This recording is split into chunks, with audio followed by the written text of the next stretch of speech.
எங்க ஹீரோயின் ஒரு காட்டுக்குள்ள நடந்து போயிட்டு இருக்கப்ப திடீர்னு யாரோ ஒரு ரத்த வெள்ளத்துல மிதந்துட்டு இருக்க மாதிரி இருக்கு. அங்க போய் அந்த பையனை காப்பாத்தலான்னு போன நேரத்துல ரெண்டு பேரும் ஒன்னா இருக்க ஆரம்பிக்கிறாங்க. அதனால ஹீரோயின் வந்து பிரெக்னன்ட்டுமே ஆகிறா.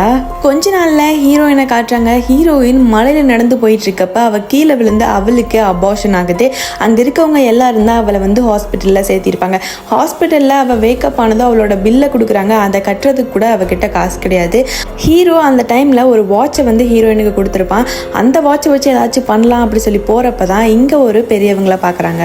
அவங்க இந்த வாட்சை பார்த்துட்டு இது நம்ம பேரனோட வாட்ச் மாதிரி இருக்கு அப்படி சொல்லி பேசிட்டு இருக்கப்பவே டாக்டர் வந்து ஹீரோயினோட சிச்சுவேஷன் எல்லாத்தையுமே சொல்றாங்க. அவங்க தான் ஹீரோயினோட பில்லையுமே பே பண்ணிருக்காங்க.